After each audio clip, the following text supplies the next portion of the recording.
प्यारे दोस्तों, हर धर्म की अपनी मान्यताएं और तरीका होता है।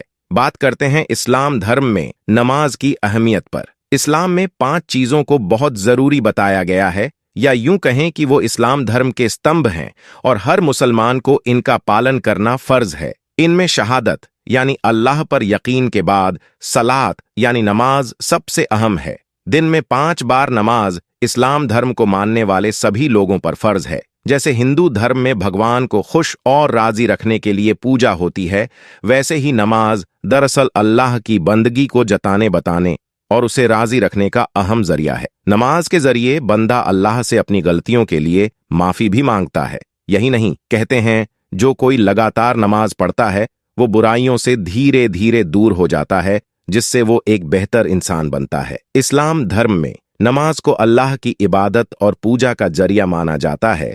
नमाज के जरिए मुस्लिम अल्लाह को याद करते हैं, उनकी बढ़ाई बयान करते हैं, शुक्र करते हैं और खुद को उनके सामने समर्पित करते हैं। नमाज के जरिए मुस्लिम अल्लाह से अपनी गलतियों के लिए माफी भी मांगते हैं। इस्लाम में हर मुस्लिम को दिन में 5 वक्त नमाज पढ़नी होती है। हर नमाज का वक्त अलग अलग होता है। तो दोस्तों, आज आपको नमाज से जुड़ा ही एक वाकया बताने वाले हैं। तो आइए शुरू करते हैं। और इसी तरह की इस्लामिक घटनाओं और वाक्य से रूबरू होते रहने के लिए आज ही सब्सक्राइब करें हमारे चैनल को और साथ ही बेल आइकॉन को प्रेस करें। तो जो आज वाक्य मैं आपको बताने वाला हूं, यह वाकया दिल्ली की एक लड़की का है। दिल्ली में एक लड़की रहा करती थी। वह निहायत ही नेक, बापर्दा और बाखला रोजा और नमाज की पाबंद थी। यह अल्लाह की नेक बंदी नमाज से इस कदर मोहब्बत करती थी कि जब भी यह अल्लाह की बारगाह में नमाज के लिए खड़ी हो जाती तो इसमें इतनी मग्न और डूब जाती थी कि इसे दुनिया और अपने इर्द गिर्द की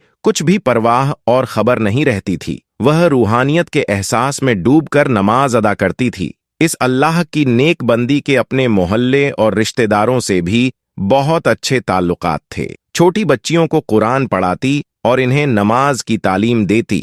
और अगर इस अल्लाह की नेक बंदी को नमाज और कुरान पढ़ाने के लिए मोहल्ले में किसी के घर भी बुलाया जाता तो यह वहां जाने में भी शर्म महसूस न करती थी। नमाज और कुरान की तालीम को सच्चे दिल से फैलाने की कोशिश करती। बता दें कि नमाज को घर पर भी पढ़ा जा सकता है, लेकिन मस्जिद और घर पर पढ़े जाने वाले नमाज में थोड़ा अंतर होता है। महिलाएं मस्जिद नहीं जाती, ऐसे में वो घर पर ही नमाज पढ़ती हैं।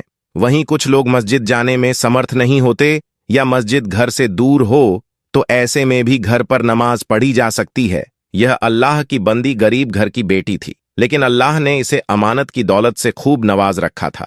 इसी तरह एक दिन इस नेक लड़की की शादी हुई। वो मायके से रुखसत होकर ससुराल में आ गई। इस अल्लाह की नेक बंदी ने शादी की रात में भी नमाज को नहीं भुलाया और इसने नमाज अदा की। जब इस नेक लड़की ने अपने शौहर को जगाया और नमाज पढ़ने का कहा तो वह गुस्से में इसे बोल पड़ा कि मुझे क्यों उठाया है, मैं सो रहा था, मेरी नींद खराब क्यों की है, तुम ही पढ़ो नमाज, तुम्हारी नमाज तुम्हें ही मुबारक हो, मुझे तो अपनी नींद ही ज्यादा अजीज है।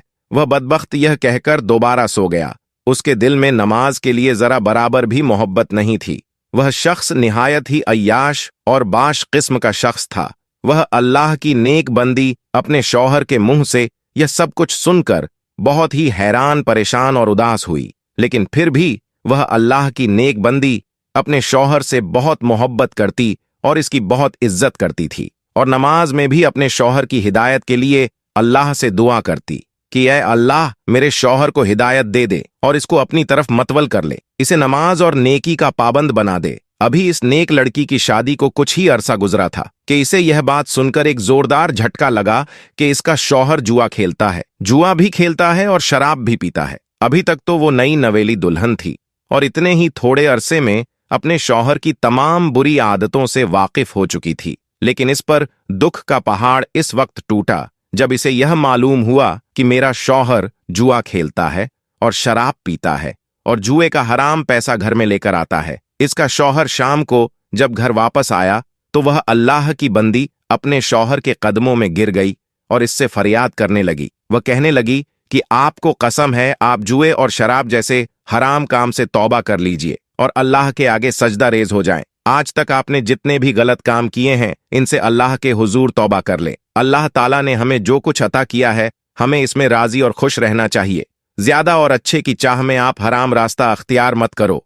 मैं इस गुर्बत में ही खुश हूं और राजी हूं। खुदा के वास्ते आप जुए का हराम लुकमा ना खुद खाएं और ना ही मुझे खिलाएं। हम कयामत के दिन अल्लाह के सामने किस मुंह से हाजिर होंगे और इसे क्या जवाब देंगे। वह नेक बंदी यह कहते हुए जोर जोर से रोने लगी, लेकिन इस पत्थर दिल इंसान को अपनी नेक बीवी पर जरा बराबर भी तरस न आया। वह अपनी बीवी को पांव की ठोकर मारते हुए घर से बाहर चला गया। वह नेक लड़की दिन रात नमाज में अल्लाह ताला से अपने शौहर की नरम दिली और इसकी हिदायत की दुआएं करती, या अल्लाह मेरे शौहर के दिल में मेरे लिए मोहब्बत डाल दे, इसे तौबा करने की तौफीक अता फरमा दे। अब दिन ब दिन इस नेक लड़की की जिंदगी अजीर होती जा रही थी। इस गरीब लड़की के गरीब बाप ने अपनी बेटी की शादी पर अपनी जिंदगी भर की मेहनत से जो कुछ जमा पूंजी की थी, इससे कुछ जेवर बनाकर बेटी को देकर ससुराल रुखसत किया था। इस जालिम शौहर ने अपनी बीवी का वह जेवर भी ना छोड़ा, इसे छीन कर ले गया और वह जेवर भी जुए में हार गया। लेकिन इस नेक बीवी ने इस पर भी सब्र किया और अल्लाह से यही दुआ करती रही कि अल्लाह मेरे शौहर को नेकी की हिदायत दे दे, इसके दिल में तेरी मोहब्बत और फर्मा बरदारी डाल दे। शौहर की पत्थर दिली हराम कार्यों में 1 साल का अरसा गुजर गया। इस नेक लड़की को अल्लाह पाक ने बेटे जैसी नेमत से नवाजा। इस नेक मां ने जब अपने बच्चे का चेहरा देखा तो जैसे कि वह पुराने सभी गम भूल चुकी हो। चांद से बेटे को पाकर इस नेक मां का दिल हल्का हो गया था। लेकिन वह बदबख्त शौहर जो अब बाप बन चुका था, इसमें बिल्कुल भी एहसास जिम्मेदारी ना आई थी। वह शादी के पहले दिन से लेकर अब तक वैसा ही था, वही जुआ खेलना और वही शराब पीना। इसकी आदतों में जरा बराबर भी फर्क नहीं पड़ा था। वह अल्लाह की नेक बंदी नमाज पढ़ती और रो रो कर दुआएं करती। वो कहती, या अल्लाह मेरे शौहर का दिल बदल दे, मेरे और मेरे बच्चे के लिए इसके दिल में मोहब्बत डाल दे, वह इन तमाम गुनाहों से तौबा कर ले। अपने शौहर को भी बार बार समझाती कि अल्लाह ताला ने नमाज को हर मुसलमान पर फर्ज किया है। अल्लाह के रसूल हजरत मोहम्मद सल्लल्लाहु अलैहि वसल्लम ने फरमाया कि नमाज पढ़ने वाला अल्लाह का दोस्त है और नमाज ही इंसान को जन्नत में लेकर जाएगी। लेकिन इस पर अपनी नेक बीवी की बातों का कोई असर ना होता। वह जालिम शौहर जब भी अपनी नेक बीवी को नमाज पढ़ते देखता तो इसे इसका ताना देता। वह कहता कि क्या फायदा तुम्हारी इस नमाज का, तुम्हारी नमाज ने, तुम्हारी दुआओं ने हमारे दिन तो कोई ना बदले, हम अमीर तो कोई ना हुए, तू यह नमाज क्यों पढ़ती है? नमाज से ना तो गुर्बत दूर होती है और ना ही दिन बदलते हैं। वह शख्स यह कुफा जुमले बोलकर फिर शराब और जुआ खेलने के लिए घर से निकल जाता। अपने शौहर के दिल को चीर देने वाले यह अल्फाज सुनकर वह नेक बीवी तड़प कर रह जाती और अल्लाह की बारगाह में हाथ उठाकर इसकी हिदायत के लिए दुआ करती। गुर्बत शौहर की लापरवाही और इसकी बेरुखी में इसी तरह 3 साल का अरसा गुजर गया। अब इसका बेटा बड़ा हो गया था, 3 साल का हो गया था, चलने फिरने लगा था और अपने शराबी बाप को बाबा बाबा कहकर पुकारने लगा था। लेकिन वह बदबख्त बाप तो हर वक्त ही शराब के नशे में धुत रहता था। जैसे ही कुछ होश में आता तो अपनी नेक बीवी को नमाज पढ़ने के ताने देता। इसे ना तो घर की कुछ परवाह थी और ना ही घर में रहने वालों की। इसी तरह एक दिन हस्बे मामूल वह नेक औरत सुबह फज्र की नमाज पढ़ने के लिए उठी, सहन में आई और तंदूर में लकड़ियां डाल दी, इसमें आग लगा दी। आग भड़कने लगी तो इसने सोचा कि मैं तब तक फज्र की नमाज अदा कर लेती हूँ। वह वजू खाने में जाती है, वजू करती है, नमाज बिछाई और उस पर खड़ी होकर नियत बांध ली और अल्लाह की इबादत में मसरूफ हो गई।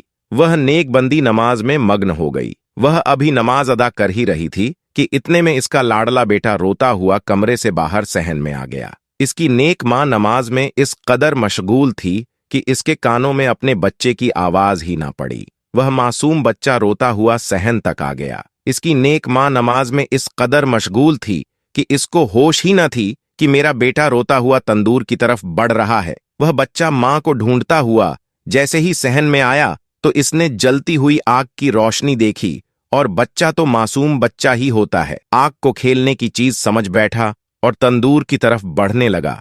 यहां पर इसकी मां नमाज पढ़ रही थी और वहां पर इसका लाडला बेटा आग को पकड़ते हुए जलते हुए तंदूर में जा गिरा। वह मासूम बच्चा जलते हुए तंदूर में चीखो पुकार करने लगा। लेकिन इसकी मां जो कि नमाज में इस कदर मसरूफ थी कि इसके कान में बच्चे की एक चीख तक ना सुनाई दी। वह मासूम बच्चा इस कदर तकलीफ और कर्ब से चिल्ला रहा था कि इसकी चीख की आवाज सुनकर इसका सोया हुआ बाप कमरे से बाहर सहन में आ गया। जब बाप ने मासूम बच्चे को तंदूर में जलते हुए देखा तो वह बाप भी तड़प कर रह गया। आखिरकार अपने खून को जलता देखकर इस बाप से भी ना रहा गया और जलते हुए तंदूर में इसने अपने दोनों हाथों की मदद से अपने बच्चे को खींचकर बाहर निकाल लिया। बच्चे को तंदूर से निकालते वक्त इसके बाप के दोनों हाथ बुरी तरह जल गए और चेहरा भी झुलस गया था, लेकिन अफसोस वह अपने मासूम बच्चे को ना बचा सका। बच्चा बेदर्दी से झलकर मर चुका था। मासूम बच्चे की लाश देखकर बाप का दिल भी भर आया, पसीज गया, नरम हो गया और अपने बेटे को अपनी गोद में लिए रोने लगा। मां सजदे में थी और बच्चा मर चुका था। इधर जब मां ने नमाज पढ़कर सलाम फेरा और सलाम फेरते ही जब इसकी नजर अपने बच्चे की जली हुई लाश पर पड़ी तो जैसे इस मां पर आसमान से बिजली गिर पड़ी हो और जमीन फट गई हो। शौहर ने जब अपनी बीवी को देखा तो इस कदर गुस्से में आ गया और इसे कहने लगा, तेरी नमाज ने तुझे अच्छा इनाम दिया है, तेरे अल्लाह ने तुझे तेरी नमाज का अच्छा सिला दिया है। तेरी इस नमाज ने मेरे बच्चे की जान ले ली है। तू ही बता, तेरी इस नमाज का क्या सिला मिला है तुझे, क्या इनाम मिला है तुझे कि तू बे औलाद हो गई है। बीवी ने जब शौहर के मुंह से ये अल्फाज सुने तो इस पर बिजली से गिर पड़ी। वह दोनों हाथ बांधकर मुसल्ले पर खड़ी थी और शौहर के ताने भी सुन रही थी।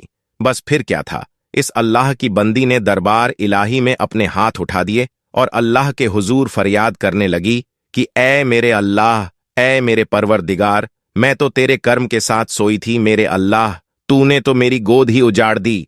ऐ मेरे अल्लाह, मेरा शौहर मुझे मेरी इस नमाज का ताना दे रहा है कि मेरी नमाज ने मेरे बच्चे की जान ले ली है। मेरे अल्लाह, तूने आज तक मुझे जिस हाल में भी रखा, मैंने तुझसे कभी गिला नहीं किया, कभी शिकवा नहीं किया, हमेशा तेरी रजा पर राजी रही। ऐ मेरे अल्लाह, तू मेरी इस नमाज की लाज बचा लेना। आज अपने महबूब हजरत मोहम्मद सल्लल्लाहु अलैहि वसल्लम के सदके मोजा दिखा दे, मेरी नमाज की लाज रख ले, मेरे इन उठे हुए हाथों की लाज रख ले। बस फिर इस नेक बंदी का इतना ही कहना था कि आसमान पर घने बादल छा गए, बिजली कड़कने लगी, तेज हवाएं चलने लगीं और फिर अल्लाह की रहमत आसमान से बरसी और आसमान से बरसी हुई इस रहमत ने अल्लाह के हुक्म से वह मोजा दिखा दिया। जैसे ही बारिश के कतरे जले हुए बच्चे के इस जिस्म पर पड़े, अल्लाहू अकबर, बच्चा जिंदा होकर बैठ गया और वह बच्चा मां मां पुकारता हुआ जाकर मां के गले से लग गया। मां ने भी बच्चे को अपने सीने से लगाकर ठंडक महसूस की और इसे खूब प्यार किया। जब इस नेक औरत के शौहर ने यह मोजा देखा तो वह कलमा पढ़ता हुआ सजदे में गिर गया। वह जोर जोर से तकबीर कहने लगा, रो रो कर सजदे में अल्लाह से माफी मांगने लगा। कहने लगा, ऐ मेरे अल्लाह, मैं किस कदर गाफिल नादान था, आज मैं अपने तमाम बुरे कामों से तौबा करता हूँ। ऐ मेरे अल्लाह, तू तो रहमान है, रहीम है, मेरी इन खताओं को माफ फरमा दे, तूने मुझे हिदायत अता की है। ऐ मेरे अल्लाह, आज से मैं वादा करता हूँ मैं 5 वक्त की नमाज अदा करूंगा। इसके बाद इस शख्स ने अपनी नेक बीवी से भी माफी मांगी कि मैंने आज तक तुझे दुख तकलीफ और तेरी नमाज का ताना दिया और आज तेरी इसी नमाज के सदके अल्लाह ने मेरी औलाद की जिंदगी बख्श दी और मुझे भी हिदायत अता कर दी। वह अपने किए पर शर्मिंदा था। अब वह शैतान से अल्लाह का बंदा बन चुका था।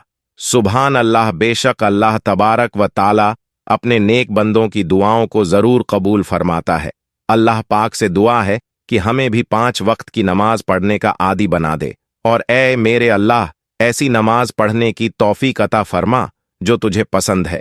आमीन या रब्बुल आलमीन। दोस्तों, आज की वीडियो में बस इतना ही। वीडियो आपको कैसी लगी हमें जरूर बताइएगा। इसी के साथ ऐसी ही और वीडियोस देखने के लिए चैनल को सब्सक्राइब करें ताकि आने वाली वीडियोस की अपडेट आपको मिलती रहे। इंशाअल्लाह जल्द मुलाकात होगी। आप सभी को अल्लाह हाफिज।